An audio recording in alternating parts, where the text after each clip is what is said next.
Hey, everybody. It's time for another episode of Grant Draws. We have my guests, Mark and Dan, on the show tonight. They're going to be talking about their new Kickstarter, Mr. Love. We have so much to get through today. I'm going to jump right into things. First of all, exciting news. We just passed the $1,000 mark on my Kickstarter. Yeah. See if I can share the screen. Okay. Here we go. Yeah. So,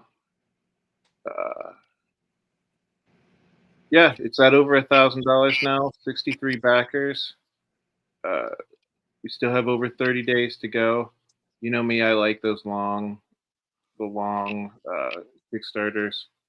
But yeah, check it out if you haven't checked it out yet. It's you can get if you haven't gotten issues 1 and 2 yet, you can get those as well. The idea is basically the Justice League or the Avengers, but with cryptids instead of superheroes. Um, the team is made up of Sasquatch, the Loch Ness Monster, Chupacabra, Jersey Devil, and of course Mothman. So, yeah, you know what? I don't think I put the link yet. I will put the link into the chat right now.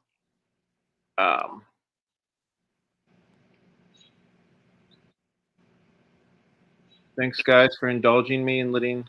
Okay. Oh, wait. Why did you guys disappear? There you go. Okay, there you're back. Okay, so I'm gonna remove that. There you are. Okay. One more quick thing we're gonna do. We held a contest for everybody who bought a comic book off of me at Three Rivers Con was entered into a contest. So I'm going to draw the winner right now. I can't decide if I hope it's a friend of mine or not, because if it's a friend of mine, it'll look like I cheated, right? Make sure I shake it up really well.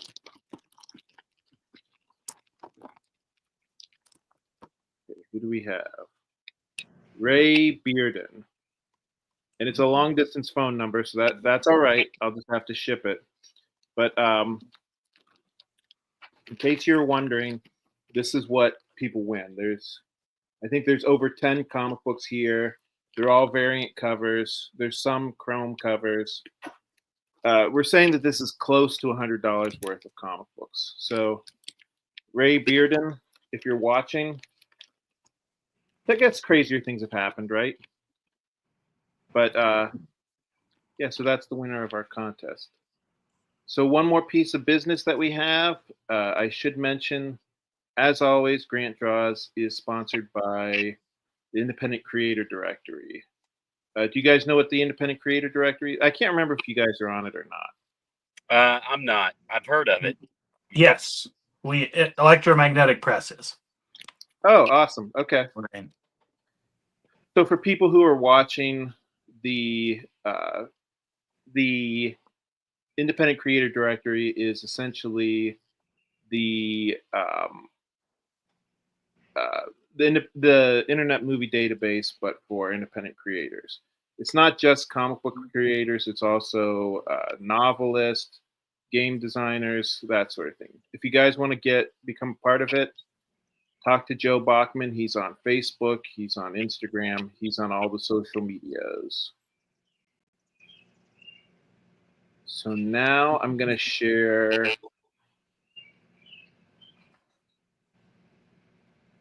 another screen. Mr. Love. Oh, so by the way, I should mention Dan and Mark are really nice guys. I've met you guys before.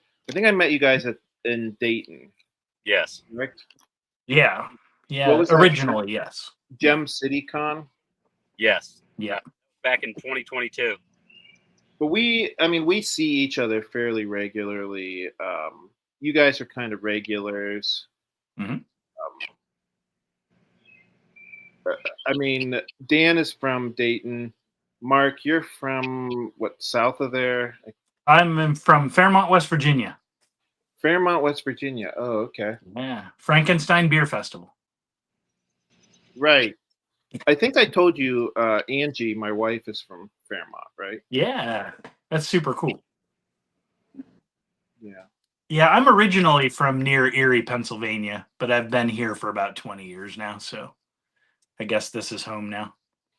This is home to you.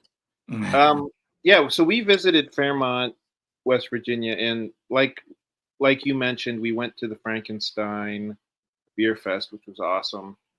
But yeah, I like Fairmont. It's a nice little town.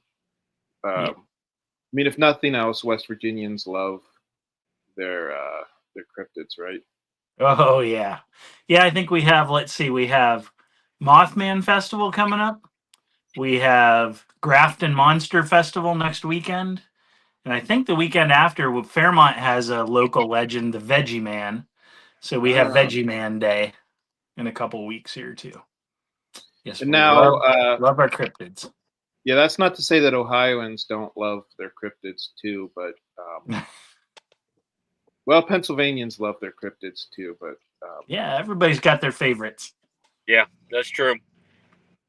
yeah, that's one of the things that I think is really cool about cryptids. I like how, like every little town around the country has like their local legend, and the diner in that town has like a breakfast special named after whatever the local cryptid is, or Right. I don't know. It's just very fun. Yeah. Yeah, it's really taken off. We've noticed, in the last even just 5 or 6 years around here, it's become big business, Like there's just a lot of interest. So Yeah. Well, when I have more issues with League of Cryptids, I plan on doing some of those festivals. right. Yeah, I think there's a big market there. Like much bigger than I would have ever said it could be, right? Like Right. growing up you hear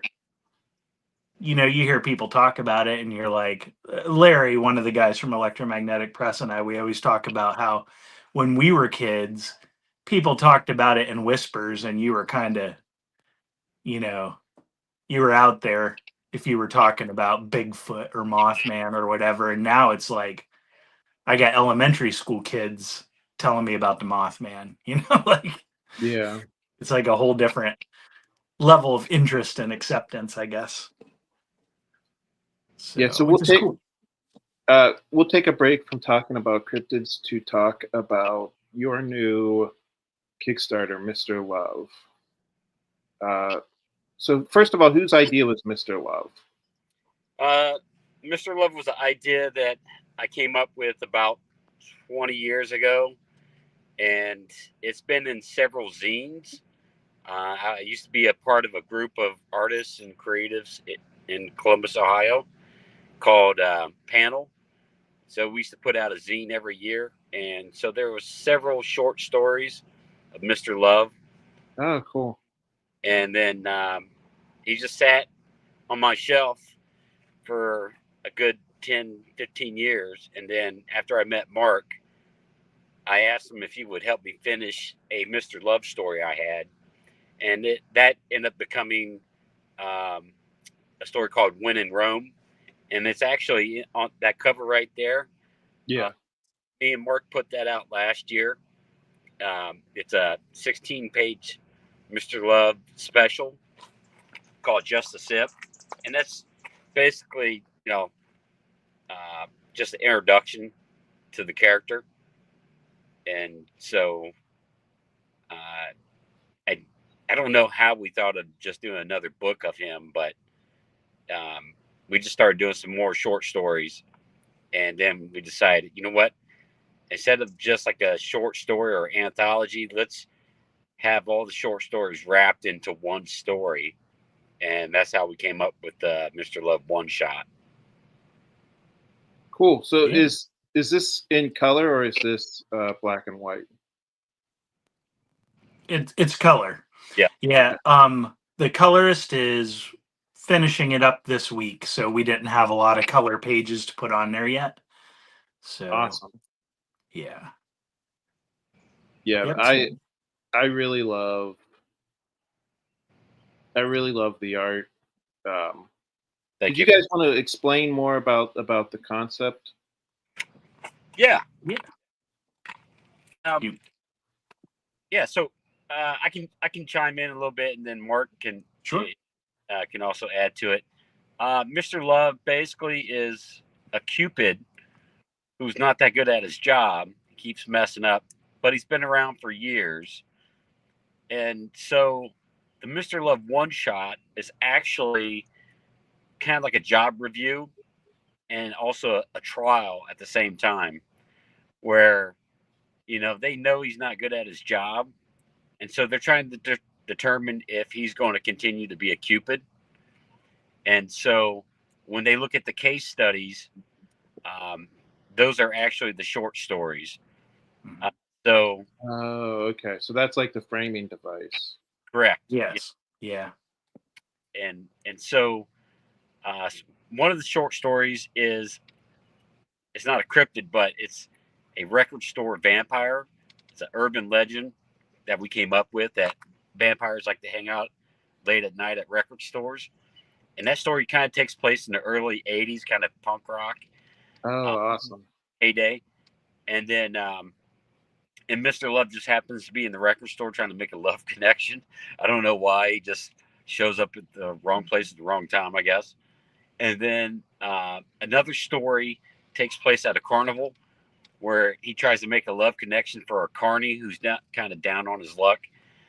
And it happens to deal with a unicorn. And then the third story, takes place at a disco, and there's a murder that's involved. And the Boston Terrier that you see on the front cover, that's a character called Ruby Roo, and it takes place in the 70s at a disco. And the girl with the heart-shaped glasses. Oh no, the dog. The dog. Okay. Yeah. This one. That's his crime fighting partner in the 70s. Yeah. And so they're trying to solve a murder that happens at a disco. And he's still trying to make a couple of love connections, but that doesn't pan out either. And then it's pretty funny. I won't give it away, but when you find out who the murderer is, I think you get a laugh out of it. So, and then in between the court cases, when they break for recess, Mr. Love keeps going outside, sitting at a park bench, and he keeps running into this guy that's like out there feeding the pigeons and stuff on the park bench. And the last page is after the court case is, after the verdict is, laid down. He goes back outside, and that stranger is there, and he starts talking to him. And then the last panel, there's this Twilight Zone kind of twist, and that stranger reveals himself. So I won't give it away. You have to buy the book, but it's really cool. And so that opens it up for more stories, because we're thinking we would love to do like a buddy road trip with Mr. Love and this new mysterious character. Like, you'll find out who he is at the end, and you're like, all right, it's going to be, think total opposite of a Cupid, and then there's your buddy road trip, and we got some wild ideas for a follow-up story. So yeah, I'm trying to think who would be the opposite of a Cupid. And my cat, if you hear rustling in the background, my cats are wrestling in the room. It's Monday night. Are they watching Raw? Yeah. No, I usually watch it after my show. Gotcha. Do you guys mind if I play the trailer? Oh yeah, that's cool. Please. So I know a lot of people think Cupids are perfect, and they think every match we make is a soulmate. but that ain't true. I know, I'm a Cupid, at least for now. You see, I've been called to my annual review a little early because I don't have the best track record, at least not in their opinion. Bunch of babies. Not that I haven't made some mistakes, nobody's perfect, right? Anyhow, Athena and Apollo plan to parade my greatest hits in front of the Cupids. They want my arrows, they always have. We'll see who laughs last, though. Whole Love's been around the block a time or two.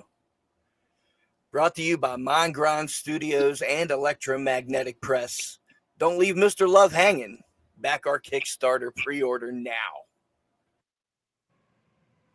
That's awesome. And I should note, you guys are funded, but Yes.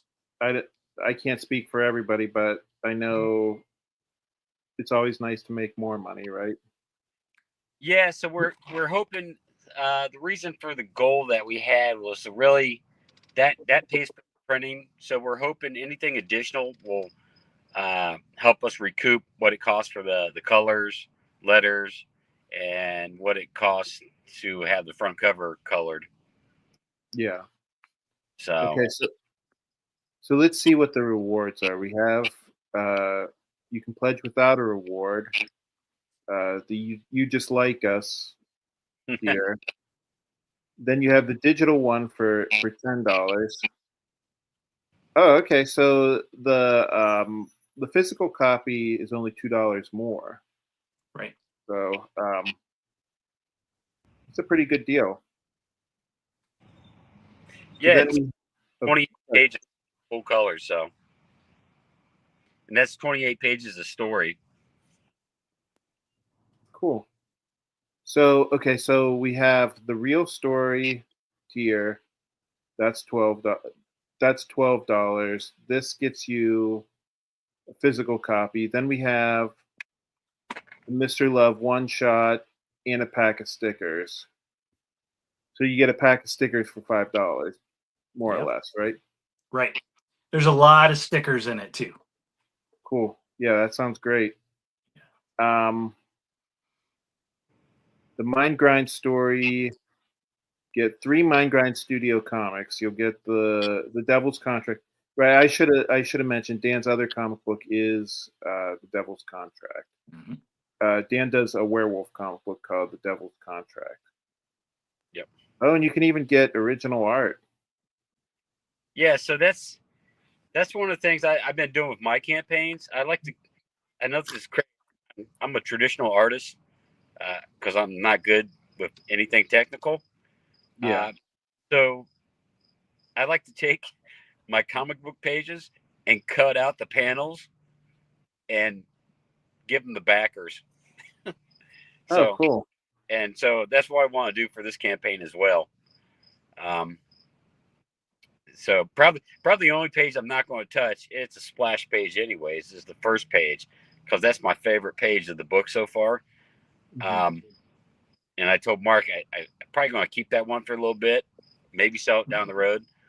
But as far as, other panels and stuff within the book, I like to, get original artwork out to everyone that backs it on Kickstarter. Just a nice way of saying thanks. So, because I don't think there's any campaigns on Kickstarter that does that. Yeah. Okay, so I'm gonna pledge the tier that has the physical copy and then the stickers. Oh, thank you. Thanks, man. Yeah. Yeah. Much appreciated. No problem. I think it sounds like a fun concept. I like the art. So I'm gonna back it, and I hope some of my my listeners do as well. Yeah. Yeah. I hope so too. One of the things that we started doing last week when the campaign launched, I started drawing up sketch cards of some of the characters from the book, and so we don't have a ton of backers, so it's not too much work for me to go ahead and do a sketch card, a 2.5 by 3.5 sketch card, and so those will be going out with the comics all the physical backers as well. Yeah. Yeah, that's kind of a thank you for you know, what it's like to do Kickstarter. And Right. there's a lot of different philosophies on how to approach it. The way we chose to approach it was, that sort of soft goal thing where, this is what we want to make, but we hit that in 36 hours. So we thought the personalized sketch would be something like a little thank you for that. Do you guys have like the shortened um like web address for the Kickstarter? Because like I'm trying to copy and paste it. Oh, wait a minute, maybe this will work. Yeah, like the tiny URL thing. Maybe this will work. Yeah, I don't think we did that. So the QR Let code. me check and see. I think I have the address. There's a way you can make it shorter. Oh crap! I didn't know that. I should know this stuff. No. You know what? This will work. Okay, guys, I put the link to their Kickstarter there in the comments, and I'm actually excited about this one. I'm looking forward to seeing what you guys did. Oh, thank you. Yeah, I think, and Mark can attest to this. We wanted to try Mr. Love. Kind of is different than a lot of the stuff that's out there. It's definitely different than what I've been doing, and so it was nice to jump on something that wasn't horror or action, and more kind of a slice of life, some humor, some wackiness, and Right. I could have fun doing. And I think people will see that. I know a lot of people that picked up the Just a Sip book that came out last year really enjoyed it. Mm-hmm. So that's also one of the reasons why we decided to do another book, because the characters seem to go over pretty well. But like I said, it's different than what's out there in a lot of Kickstarter land. So we're just hoping that people will check it out and realize it's a fun book. So, and we plan to do some more fun things with it. So yeah, oh, sorry, Okay. go ahead. No, I go think ahead. the reason why I'm excited about it is you don't see a lot of like straight up humor comic books anymore. Yes. That's the thing, with electromagnetic press, everything we have done has 99% of what we have done has been super serious, and you look around at what's moving at shows and you pitch some things to people that are at your booth and you see what they react to, and as you can tell, Dan is a mountain of ideas. So, I mean, in the last year, we've been through tons of ideas and we tried out different things and we kept landing back on the funny stuff, and I think we have kind of the same sense of humor, and it really came out in the book. I think I'm super stoked about, and for Electromagnetic Press, it's our second color book. And My Name is Lady, that came out earlier this year, was our first color book, and this is Dan's first color book. So we have a great colorist working on it. So it really pops. I think it's gonna look nice. I think people are gonna laugh when they read it. I hope they get the jokes at least. Yeah, that sounds awesome. Yeah, I told Mark some of the ideas last week. Once we got the campaign launched, I was at work, and you know how it is. Sometimes you're at work and you get inspiration and ideas. And you're like, I got to write this down. So it was like mall cops, check. Nazi clowns, check. Road stop musical, check. I'm like, I wonder if Mark will let me get away, put this in the next book, kind of thing. And then one of the ideas that I had for Mr. Love deals with something from the past, like ancient civilization, like an ancient god. And it's like, okay, there's something a little bit serious, but I also want to have it in a road trip. and it kind of because I love the first Muppets movie when Fozzie Bear and Kermit's and that's Oh yeah. moving right along down the highway. I'm like, man, give me that. This was the Road last trip movies are always fun. trip comic. So Yeah. I'm That- sure a bunch of stuff at Marked, and we're going to try to see what comes out of all these wacky ideas. He hasn't told me his ideas yet. So I'm Well, I just take his ideas and I sort of filter them yeah, because I love the Muppets, but in my mind, when I think buddy comedy, my mind is twisting. You know, what if Preacher was funny?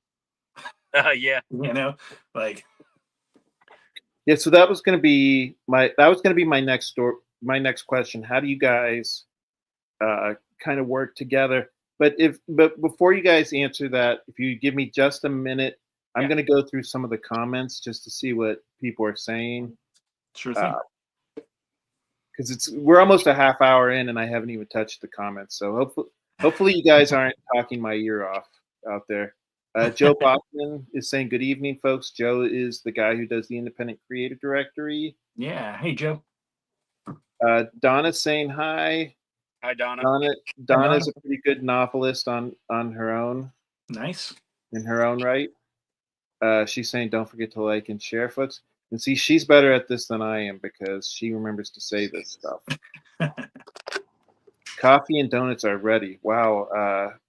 Well, I guess it's earlier in the night if you're from Houston, Dave.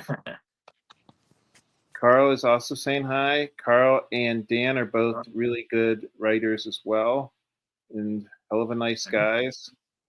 Here's me saying I had technical problems. Yeah, I don't know what was going on. For some reason, it said that Mark was in the waiting room, but we couldn't find him. I don't know. We got it working, so I'm not going to worry about it. And Dan is saying, yeah, I think these guys are cheering because I said League of Cryptids is over $1,000 now. Yeah, that's worth that's cheering right. for. Donna said, congrats. This is what I mean when I say like the long version of the website, but I went back and reposted it later. Heroinberg, you guys know Heroinberg, right? Yeah, I sure do. He's saying congratulations on 1.1 thousand on Kickstarter grant. You're doing really well, and hopefully we will too with your titles at Sci-Fi Valley. Yeah, so Heroinberg is going to Sci-Fi Valley. I will not be, because if I went to Sci-Fi Valley this weekend, that would mean 4 weeks in a row of conventions, and that's a lot. too much for me. That's a lot. Now, So, is Sci-Fi Valley, is that Hershey? Sci-Fi Valley is Altoona. Altoona. Okay. Donna's saying hi. Heroinberg is saying back. Donna's saying hi. Houston is saying congratulations. Herenberg is saying, stupid Cupid, stop picking on me. Yeah, so I went back and I put the shorter. I don't know why sometimes it gives you the long website address and other times it gives you the short. I don't Yeah. know. Maybe I'm technically, I'm not handicapped or whatever the word would be. So I think Herenberg is talking about the story that you were talking about that takes place in the 80s, where he's saying they played the extended version of Bela Lugosi is Dead over and over again with the lights off on the automatic turntable. Nice. Well, he won't see the lyrics to Bela Lugosi is Dead, but if he's versed in that era of music, he'll see some lyrics in the story that he'll recognize. For sure. And if I remember right, he's pretty well versed in that era. Cool. Yeah, Herenberg, yeah. Yeah. For sure. I think we had some conversations about that at the Troll Pub years ago. Oh, yeah. Believe me, he loves his early 80s. Was he there at the Troll Pub with us? Yeah, it was. He and Grant and Marvin, I believe. Yeah, that was a neat little place, right? Yeah. Yeah, one of the Heroinberg actresses, I think, was with us too. Yeah. Right. Yeah, we had a good time there. That was a good night. Yeah. So Herenberg is saying the opposite of Eros would be. Oh, I'm not sure how to pronounce these. Would be Eris with an I, the goddess of discord. Mm. Okay, Good I'm guess. not sure. On the right path. Okay. So Dan is also guessing what the opposite of a Cupid would be. Mm. He's saying the opposite of a Cupid is probably Arthur Byron Cover's character, the Clam of Catastrophe. And that is a love goddess who pairs humans up, but they can't keep the romance alive for very long. Mm. You guys are busting out some obscure stuff. I don't. Yeah, I like it. Yeah. Well, Where were you guys 6 months ago? okay, so Herwenberg is correcting himself. He's saying Anteros is the god of unrequited love and the avenger of the unrequited. Oh, I wow. did not know that, but that makes sense. Okay, so I didn't know that either. So Herwenberg is actually like doing research as this show is going on. So wow. And Herrenberg is saying, if there's a committee of Cupids in the Mystery Loveverse, it follows there's probably a committee of Santa Clauses, Easter bunnies. I mean, none of them can be. Wow, Of so course. Herrenberg's actually giving you That's- ideas for future Yeah, stories. doesn't every major, mythological or historical character, don't they all eventually get reviewed, right? You got to make sure you're still doing a good job at your job. Right. Well, I'm picturing now in the Nightmare Before Christmas how they have like a whole town full of Yeah. like each Right. holiday, or maybe it would be more like an office. I don't know. Well, I will say that I'll give a clue. The mysterious character is not from another holiday. Right? Well, no, but he's been around. He's a very popular character. He's a very well-known character, yeah. but I don't think there's another holiday tied to him. And I'll say too, to come back to the Cupid committee, the panel of Cupids, that's one of my favorite things Dan drew in this comic. Like, I just love the way they look, and they're freaking hilarious. They're a bunch of big-headed babies in a suit and a tie. And it's just fun. Yeah. Yeah. Super fun. Yeah, like I said, I'm excited to get this comic book. Sounds like there's some people in the chat who are excited about it too. Nice. Herrenberg is saying that he saw a King's X at a now defunct Pittsburgh venue called the Rosebud. Wow, Nice. I think the Rosebud was even before my time. So I don't remember that one. I remember the name Rosebud because I went to concerts in Pittsburgh a lot when I was a kid living in Erie. So, but actually, side story, that's how Dan and I met, is King's X. Oh, really? Yeah. Right before, maybe it was at 2019, 2018, the first time EMP did Gem City, Dan was one of our customers. And I had a King's X shirt on, and he struck up a conversation because he was a King's X fan. And here we are. We've been talking ever since. You want to hear something crazy? I'm actually driving to West Virginia for a concert. Ooh, who you coming to see? Elvis Costello. Oh, nice. Okay. Is he going to be in Charleston? He's going to be in Wheeling. Oh, in Wheeling, really? Hmm. I saw the other night, Guar and Static X were in Wheeling. I thought that was a really weird place for them to play. Yeah. So. Yeah, that is odd.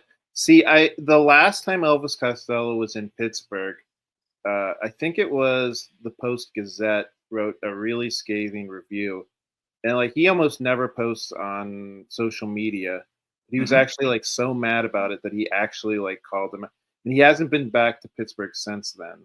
Oh, wow. This was like 7 or 8 years ago. So I don't know if he's still pissed off about that. I don't know if this was that show or not, but I saw him open for Bob Dylan at. I was at that concert. Was it at the basketball arena? Yeah, I was trying to remember what the name of Pitt's basketball arena was. The Peterson. Peterson, yeah. I'm a huge Bob Dylan fan, but that was one of the better Bob Dylan shows I've seen. Like Elvis Costello was awesome. He was a great addition to that. Yeah, so I like Bob Dylan, but I was mainly there to see Elvis Costello. And the Mhm. thing that was driving me nuts was everybody was treating him like he was just like a normal opening act. You know what I mean? Right. Like people weren't sitting down or paying attention or anything. But I don't know. Yeah. But Well, you know what? I saw Mavis Staples open for him, and I'm like, and people treated her like that too. I'm like, this woman is 90 years old, and she is a gospel music legend. And I'm not that into gospel music, but I can recognize the legends. You know, I was like, sit down and shut up. yeah, But I mean, it's just amazing that Bob Dylan's still touring, right? I mean, Yeah. yeah, How I was mean- that movie? oh, I didn't see the movie. I loved it. I don't know how accurate it was, like any of them, but I thought the movie itself was great. So, but like I said, I'm a big fan. Yeah. So, you know, Yeah, but sometimes the big fans will be more harsh about like biopics than right. just the average. Yeah, fan. that's true. And you know, I feel that way. The EMP guys and I are always talking about. We talk about the Marvel movies and the DC movies and everything, of course. And I'm that guy that even Star Wars. I'm that guy that I wanted more of it when I was a kid and I didn't get it. So I'm not gonna be too rough on it now because I want it to exist. And there's a ton of it. Yeah. And I love it. I love all of it. Now, if they made a Mr. Love movie, Mark, I don't know. We never talked about this. Who would play Mr. Love? And that's a good question. I was thinking Ryan Reynolds, but maybe he's oversaturated. Yeah. It'd have to be somebody really snarky. I feel like Mr. Love is not Spiky blonde hair. he's a ne'er-do-well, Yeah. but it's not like he's doing it on purpose either. Yeah. But he gets really annoyed that everybody thinks he's doing a bad job. So, because I don't think he just believes that just some things out of his control are happening to him. Yeah. It's not actually him. Oh, okay. So he's like the kind of guy who like it's never his fault.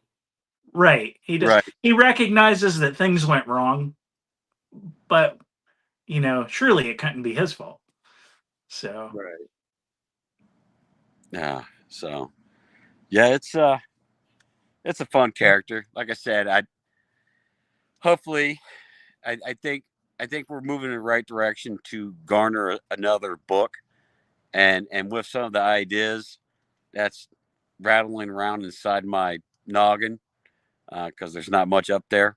I think we'll be able to put together another book for next year, and it shouldn't take 2 years to crank it out like we did on this one. But I think that's more my fault than anything, just trying to keep up with the art. I mean, it's hard doing art, like when you have a full-time job. right. Yeah, so hard. So, yeah, Dan won't tell burnout. you this probably, but he's really disciplined though. He's down there writing every night or drawing every night, and that's not something everybody does, you know. I have a philosophy that even if it's just 5 to 10 minutes, it's something, right? I don't think you should let a day go by. If you're a creative artist, you shouldn't let a day go by where you don't at least quickly sketch something, or, you know, whatever pops in your head. I know we all get hit with creativity.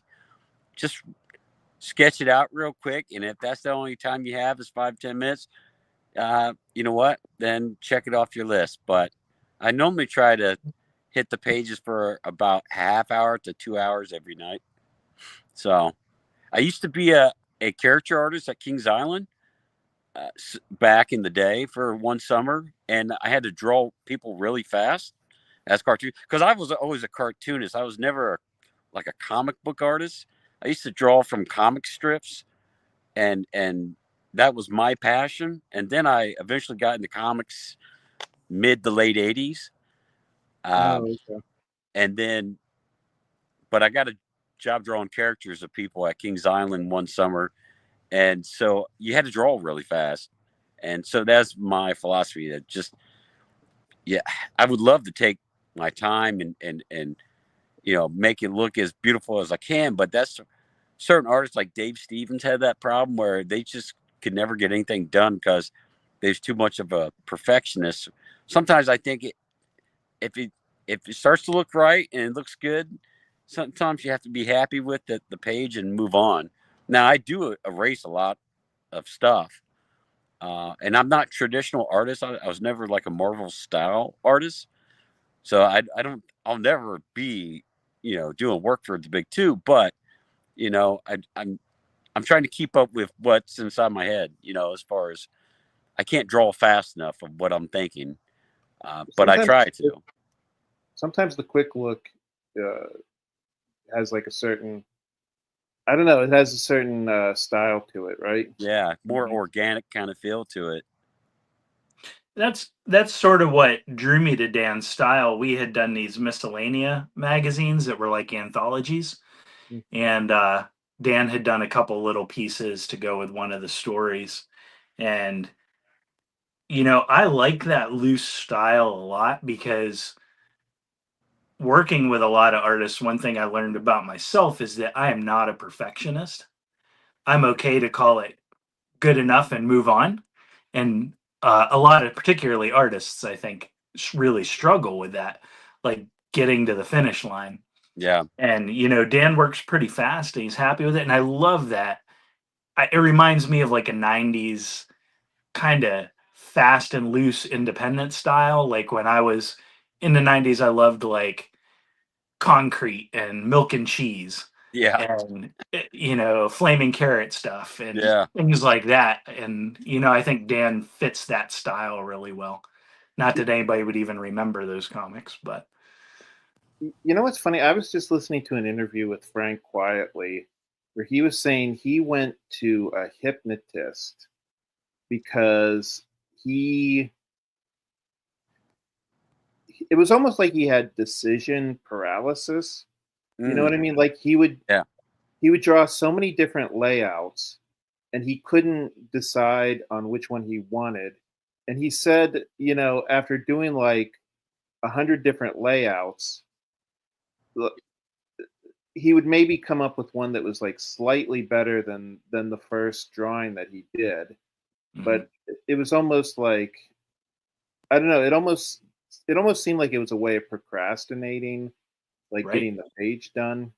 Sure. Yeah. I don't know. And that's, I feel like that's my strength even within the comics we do at EMP, is I kind of a lot of times serve in an editor role. I'm kind of like, I'm the guy that says, no, it's that one. That's great. Let's keep going. Because I think you need to do that. You're never going to get it perfect. Yeah, I mean, even if you do come up with, like the most amazing looking comic book in the world, but it, if it's taking you years and years to do that, at some point you have to say to yourself, I'd rather do 4 or 5 good comic books than one. Yeah. Travis Stress has that problem. Travis Charest, whatever his name is, his art's so beautiful, but he can't do sequentials. He'll do a beautiful cover, and that's about it. But because he just takes too long. Well, and I think that's what you guys at Comicsburg, I think one of the things I really like about what you guys are doing is you guys are always in motion. Yeah. And I appreciate that. I like League of Cryptids and I want more, and I don't want to wait 10 years for it, but I like that. I think that's important. And I think that's, important to building a fan base too, which I think you guys are exceptional at as well. Yeah. You guys hustle. Yeah. And you're out there and you're pushing it, and there's always something new. Every time I see you guys at a show, somebody's got something new. And that's what I want really from a company, Yeah. I mean, I can't remember who said this originally. I think a lot of different people have said that. Like, if like let's say you're a pottery maker, and uh, let's say it takes you 10 years to make one vase. I mean, who knows? Maybe that'll be the perfect vase, or maybe it'll suck.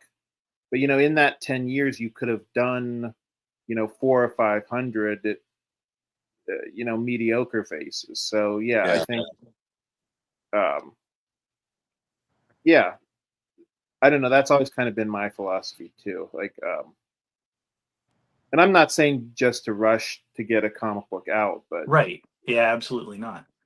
Yeah, but like with Mr. Love with Us, if people like this, once people get it in their hands, if they like it and they tell us they like it, then we want to have another one next year. Yeah. Mm. That's the goal.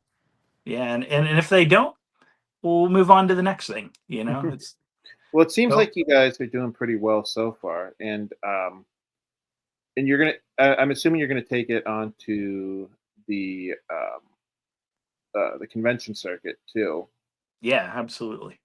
Yeah, Mark's doing a couple shows this year. I don't have any booked, and that's because I don't come up out of the basement to breathe once in a while, and I probably should have booked some shows, but I didn't book anything this year.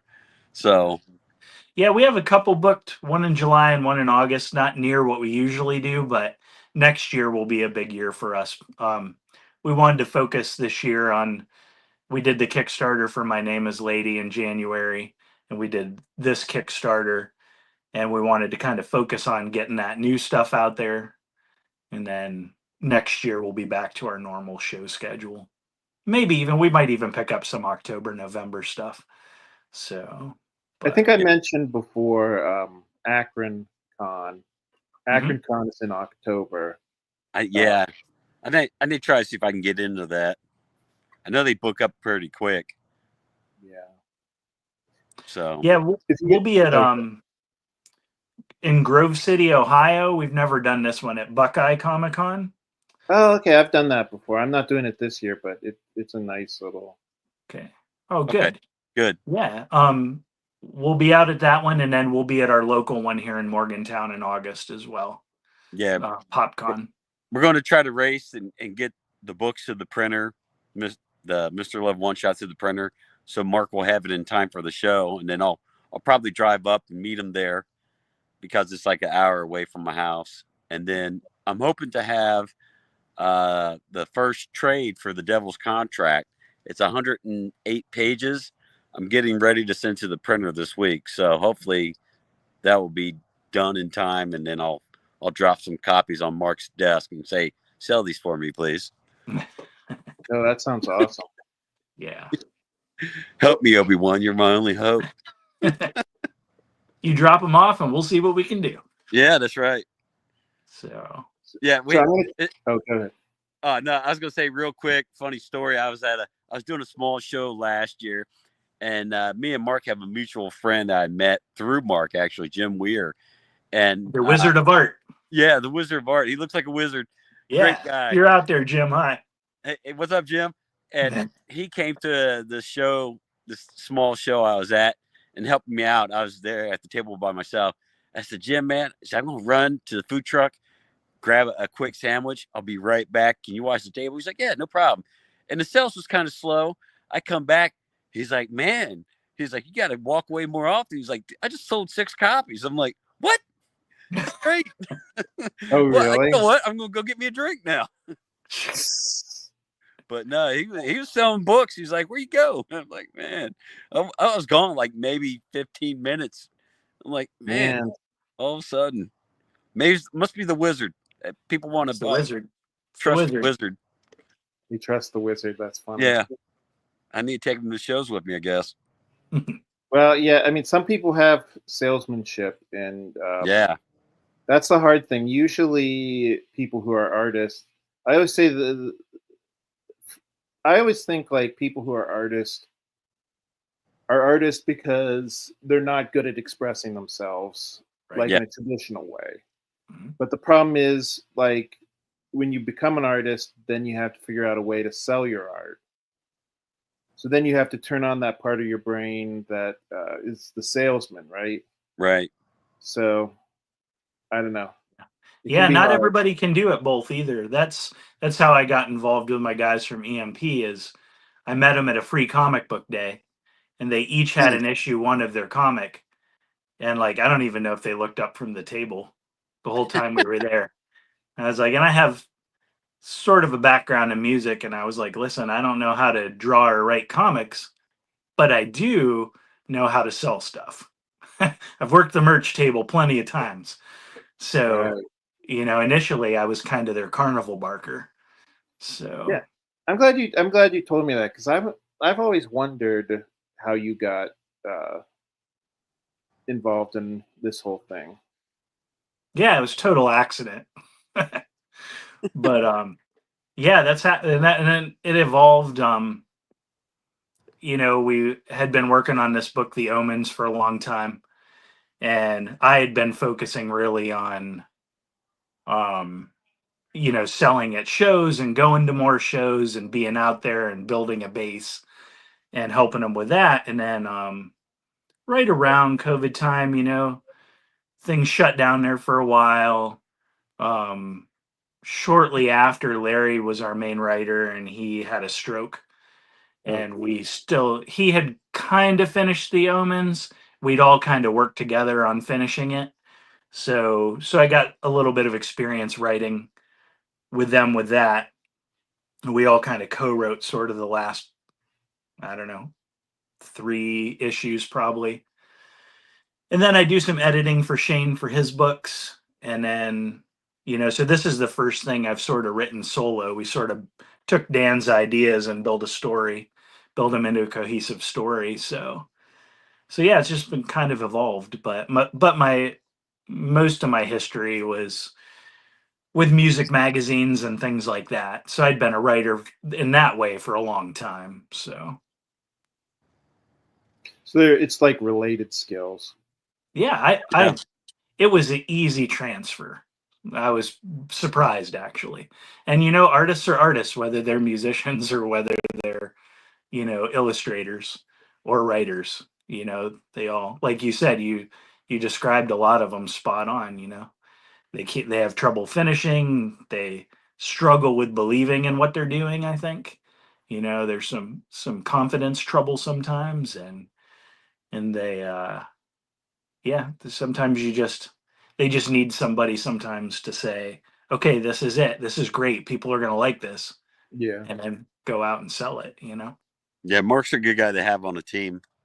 So Yeah, very it sounds like capable you doing shows guys and stuff. are lucky to have him. Yeah. Well, they say that now, right? But we'll see. A couple of years from now, they'll be like, that jerk drove our companies into the ground. It's his So idea. oh, sorry. Go ahead. No. So I try to keep these to about an hour. If you guys don't mind, I'm going to try to finish up some of these comments. Sure thing. Yeah.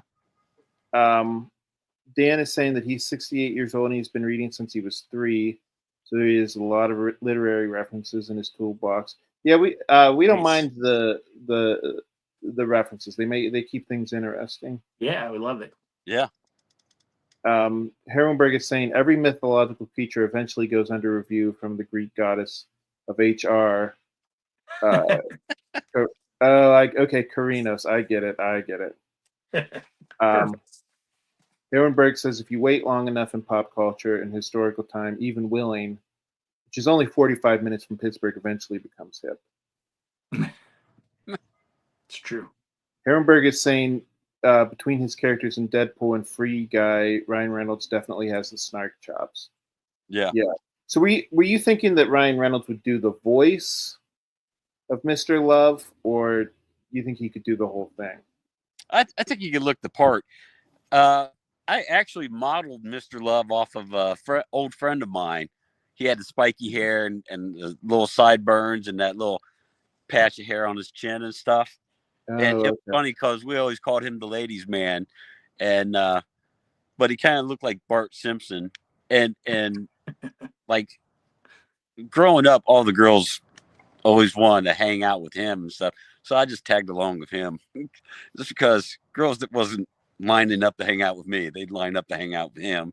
So Yeah, join the club, buddy. Yeah. Okay. Herrenberg is saying that he remembers the Troll Pub, which was in Dayton during the Gem City Con, and the actress with us was Sasaya, who's a really nice girl, Yeah. aka Helfira, and she's now officially a herpetologist. I remember she was going to school for something. Yeah, I think I remember that too. Now that you say that, yeah, Nice. super cool. Herrenberg is saying, I remember all those comics. Merv Griffin. My favorite hilarious title at the time was Too Much Coffee, Man. Ah, Too Much Coffee, man. Yes. That's a good one. There we go. Milk and Cheese was by far my favorite. A half pint of hate and a wedge of spite. Dairy products gone bad. So Herrenberg is saying Travis Charest did quite a lot of interior work. Well, yeah, he did early on in his career, but now he mostly sticks to covers. Yeah. And he said, I've seen his work on Meta Barons. Okay. Oh, God. Meta Baron stuff is incredible. Is that a newer one? No, that's one that when he left Wildstorm, he moved to France, moved to Paris, and was working on the Meta Barons, and he never finished it. He did about 12 pages. Beautiful work, but he never finished it. So they kind of let him go. And he came back to America. Well, I mean, yeah, a lot of these guys, they have that problem too. Like they start stuff and they don't finish it. He did a book last year for Mark Millar, and so did Frank Quietly. Beautiful, same series as a 6-issue miniseries. It was great. I mean, that's really what I like about Mark Millar. I mean, he has the money to pay these artists. So. Yeah. I saw he has a new comic book out with John Romita Jr., which. Yes. I love JRJR. He's one of my influences growing up. So I met him several times. Met his dad too. I heard he's a nice guy. Yeah. Besides being a good artist. So yeah, his dad came up to. I was a guest. One of the first things I did that was published was back in '93, and the company brought me to Chicago to the big Chicago Con in '93. I was sat next to Jeff Darrow to the left of me, and that's where I got the ideas, because he was handing out original art. He would cut up his pages and panels and autograph them and hand them out at the time. He charges for them now, but and I was just like, man, that's crazy, because this guy he's coming out with Hard Boiled and stuff. It was fantastic work. He's a master, right? And I mean that's some of the most detailed art. Yeah, that dude's nuts. He's so crazy. And then John Romita Sr. came to the tables, was talking to Jeff, and then I was kind of like, oh my, please don't come over here. I'm not worthy. But he came over, he looked through my portfolio, he liked it, and asked if I ever thought about coming to Marvel on an internship. And I was like, I never thought about, because I never talked to anyone from Marvel. And then right in the middle of the conversation about going to New York, some fan came up, interrupted, and like kind of took the whole conversation over. And I just never chased them down after an internship, because I didn't know where the hell I was going to live in New York. So I didn't. It kind of died that day. But anyways, side story. It's a fun fantasy though, right? Yeah, but the Romitas are great. JRJR is fantastic. Underrated. Yeah, he's great. So Herrenberg is saying Akron Con this year is November 8th through 9th. Nice. The Meteos Event Center in Cuyahoga Falls, which is right outside of Akron. Oh, right. And he says, we love Dan Gormani. I don't remember. Did you guys mention Dan Gormani? Or maybe he's going to be there. I'm not sure. That has to do. Yeah, I know Herrenberg loves Femforce. That's one of his favorite comics. Okay. Yeah, I've heard of that. All right, guys. So I think I'm going to call it a night. thank you guys so much for coming on and telling us about your Kickstarter. Thanks for You guys- having us and Yeah, putting us on so quickly too. We appreciate it. Yeah, Grant, it's great. It's always good talking to you. So Yeah, like I said, I'm excited to read your comic book. I hope somebody, at least a few other people in my chat, were able to back your comic. back to book, get some art. Yeah. One last comment from Herrenberg. He says J.R. Jr. has been really making the rounds on the Psychic Sam title. Just saw his interview on John's Long Box. Okay. Nice. Yeah, I grew up on his Black Cat straight off the newsstands. Yeah. All right, and with that, I think we're going to call it a night. Thank you guys so much. Did you guys want to shout out your social media at all? Yeah, you can find me on Mind Grind Studios on Facebook, and I'm always posting art on that, so you can always see the latest. And so after the campaign wraps up and stuff, and if there's some new Mr. Love stuff going down, you can go there, check it out. And then I will also post new artwork for The Devil's Contract issue 6, which is coming along very nicely. I'm happy with that one, and I think people's going to like it. I hope so. So yeah, check it out. And you'll find Electromagnetic Press, which a lot of the Mr. Love stuff is on right now. You can go to electromagneticpress.com and find all our links there. But we're on Instagram, Facebook, TikTok, all that stuff. Substack's about the only one we don't have. Blue Sky we're on. Oh, And, okay, cool. Yeah, the names are slightly different from each one, but you can find links to all of them on our websites. If you go there, you can kind of treat it as a hub. That sounds awesome. Thank you so much, guys. And Dan is saying great show, and he's thanking all of us. Thank you, Dan, for watching. Thank you, Dan. Yeah, thanks for watching. Thank you, everybody, for watching. And I almost forgot to say, I love your shirt, Mark. Thank you. I wore it just for tonight. It's one of my favorite shirts. Not only is it a great comic, this is a super comfortable shirt. Like That's this awesome. is a well-made shirt. So I'm well glad- done. Yeah, we only have a few more T-shirts left, but yeah, thanks for thanks for buying one, and thank you for representing. Yeah. Anytime. All right, guys, we're gonna call it for a night. We Right. will be back next week. Night, everybody. All right. Night. Thanks, Grant. Thanks, Grant.